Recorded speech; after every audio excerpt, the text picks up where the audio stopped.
नमस्कार साथियों, मैं आशुतोष शांडिल्य, ज्योतिषी, लाइफ कोच, कथावाचक, आज आपके समक्ष एक श्रृंखला लेकर आया हूं।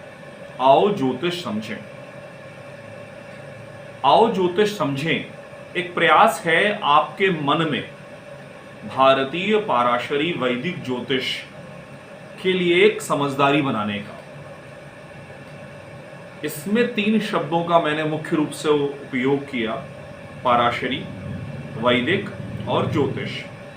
एक एक करके पहले इन तीनों शब्दों को समझ लें, फिर इस चर्चा को आगे बढ़ाएंगे। फिर हम लोग ये भी चर्चा करेंगे कि आखिर पाराशरी वैदिक ज्योतिष को आपको क्यों समझना चाहिए। आखिर हम किसी ज्योतिषी को अपनी कुंडली दिखाकर संतुष्ट क्यों ना हो लें। आखिर हम अपनी कुंडली के बारे में खुद क्यों जानें। तो इसके 2 उत्तर हैं। पहला और सबसे महत्वपूर्ण उत्तर यह है कि जो समझदार होता है, जो जानता है कि उसे क्या प्रश्न पूछना है, वो बेहतर तरीके से किसी और से कंसल्टेशन ले सकता है, किसी और से मार्गदर्शन प्राप्त कर सकता है। यदि आप खुद उस विषय के बारे में बिल्कुल नहीं जान पाएंगे तो आप कभी ये नहीं समझ सकते कि दरअसल क्या प्रश्न पूछे जाने चाहिए।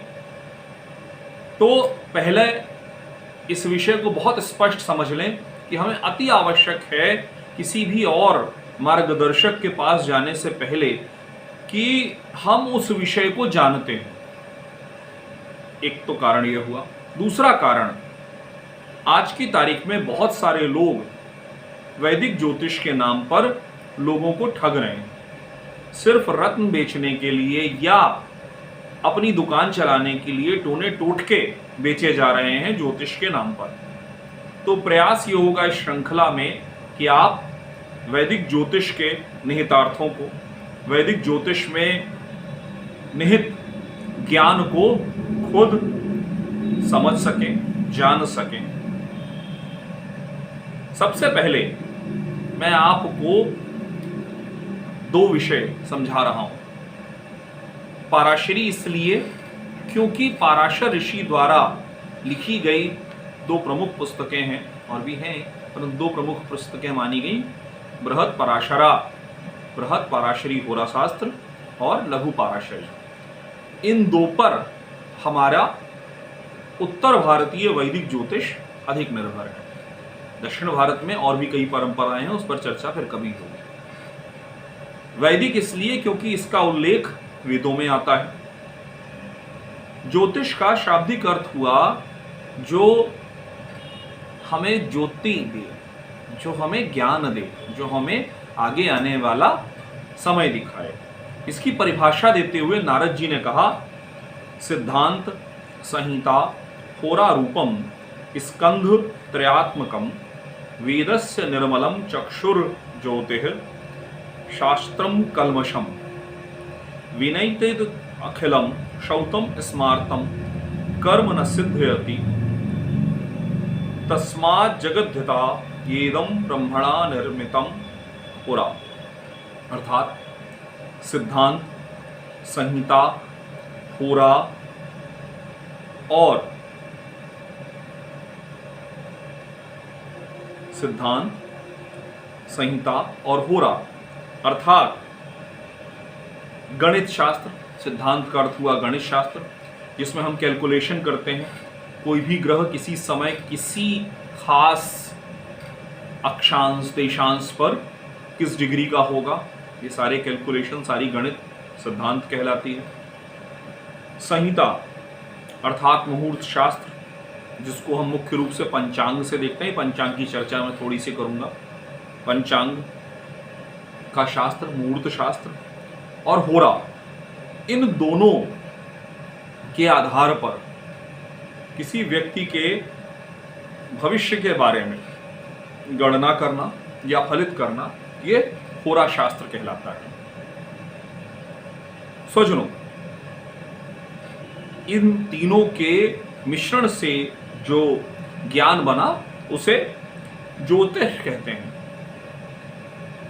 इस शास्त्र के बिना श्रुति, स्मृति, वेद पुराणों में जो श्रौत और स्मार्थ कर्म बताए गए हैं वह कार्य बिना ज्योतिष शास्त्र के सिद्ध नहीं होते।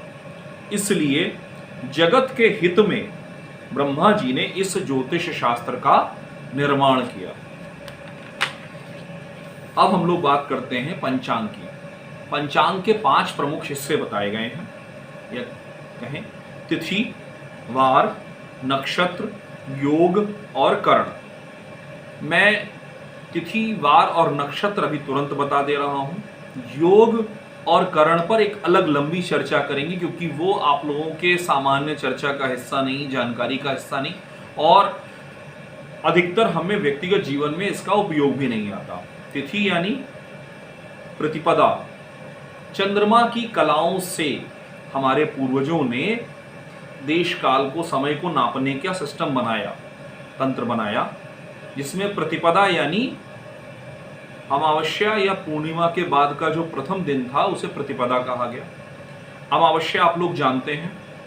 अमावस्या यानी जब आप चंद्रमा और सूर्य एक साथ होते हैं उस दिन अमावस्या होती है, जिस दिन चंद्रमा नहीं दिखाई देता। अमावस्या से ठीक 15 दिन बाद सूर्य और चंद्रमा एक दूसरे के आमने सामने होते हैं, उसे पूर्णिमा कहा गया। ये दोनों में 15 दिन का अंतर होता है। इसी 15 दिन को लगभग अगर कैलकुलेशन में डालते हैं तो एग्जैक्ट अगर मिनट्स में माने तो ये 28 दिन लगभग होते हैं। ये 15-15 दिन एग्जैक्ट नहीं होते कई बार, लेकिन लगभग आप ये मान सकते हैं कि अमावस्या से शुरू होकर पूर्णिमा तक की कथा होती है। तो उसमें अमावस्या के बाद जो दूसरा दिन होता है उसे हम प्रतिपदा कहते हैं, यानी प्रथम दिन। उसी तरह से करते हुए हम लोग 14 तक पहुंचते हैं और फिर हमारा पूर्णिमा आ जाता है। तो प्रतिपदा से लेकर 14 तक इनको हम तिथियां कहते हैं।